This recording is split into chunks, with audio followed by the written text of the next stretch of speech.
I really want to spend some time, the duration of what time we have together, talking about the kindness fund and talking about the need that exists in Bucyrus. Oh, absolutely. Right now, Bucyrus is a town that it struggles a little bit. We have about a 70 to 80% free and reduced population for lunch here in the city. And we have some kids that have a rough background, have a rough go of it. And a lot of times, we spend an inordinate amount of time dealing with issues that are somewhat out of our control. One thing we try to tell the kids in what we're trying to change culture is, there's two things that you can control. One is effort and one is attitude. Those are the two things you can control every day. Everything else somewhat comes is out of your control.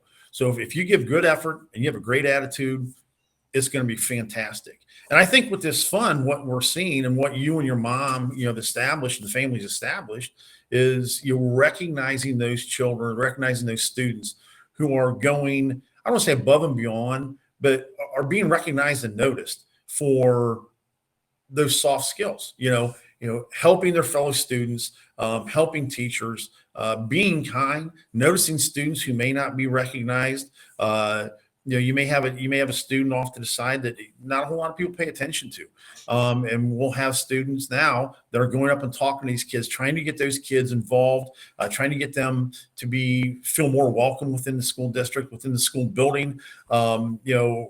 It's something that's helping out our culture.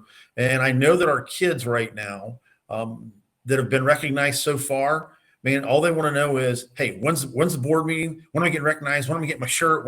You know what I mean? It's pretty cool. And it's getting to the other kids when they're wearing their shirts at the schools. Hey, where'd you get that shirt? I kind of like that shirt. So it's rubbing off onto some of the other kids in the district, and we're seeing that right now.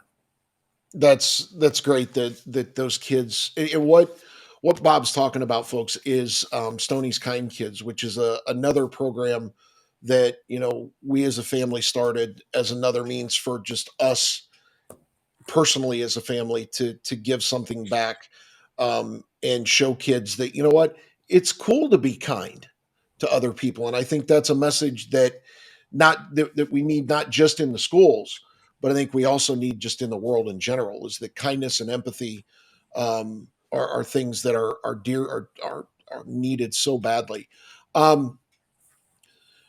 Bob, you touched on the free and reduced population in the city, and I just want to talk about that for just a minute. Sure. Some people may not be well versed in what that exactly means. Free and reduced lunch. What does that equate to in terms of family? So, could you take just a few minutes and talk about what is it that defines free and reduced meals? Sure. There's a federal calculation that we get every year that determines whether or not the family qualifies for a free lunch. And it's based on poverty level. It's based on the amount of money that you make for the number of people that are in a household. And right now, like I said, we have a 70 to 80% free and reduced population. And that just equates to, we have a lot of people in here living at that poverty line or below in this town. And I don't know that's any fault of anyone's other than, the way that the economy has gone over the course of the last couple of years. And we now have a major manufacturer who's leaving the community here soon, which is going to impact another, 1 to 200 families.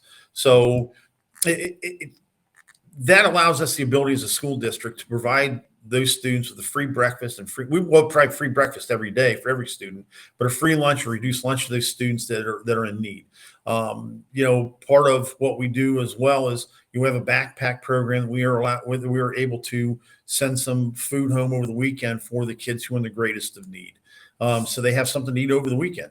With the kindness fund and what this could possibly do for our students, I think is going to be tremendous as we move into the future. Awesome. Well, Bob, before we sign off here in terms of your segment, is there anything, any final words you'd like to share with folks, as they're watching this either live or played back, who may be sitting here going, man, I don't know, maybe I do need to give. Is there anything you'd like to say to them? Well, this is something that, as you said before, the vitriol and the language and the attitude over the course of the last 6 or 7 years has gotten to the point where you can't have a conversation with anybody without it turned into an argument, especially if they don't agree with you. We've lost that civilness between people. You know, with donations of this fund, it'll help us continue to change the culture and at this school district, which I hope is a small step in the greater good of Crawford County and the state of Ohio, to develop programs that are going to teach our kids how to interact with one another on a more civil level. It's your dad. I never saw him get mad at a person. I never saw him lose his temper. Obviously, I didn't grow up in the household because I'm sure you did a few things as a young kid that might have. No, not me, Bob. Not me. Nope. Uh, I was but your dad to me was the epitome of someone who would bend over backwards to help someone else out. And I think this is something that he would fully back, if he were still here today. And I miss him. We do too, Bob. And thank you so much.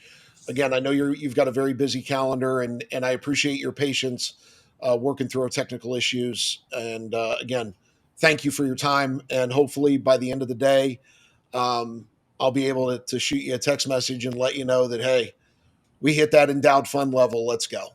That'd be awesome. Thanks, Chris. I appreciate it. Thanks, family too. Thanks, your mom. All right. All right, we'll do. Thanks, Bob. Take care. Uh-huh.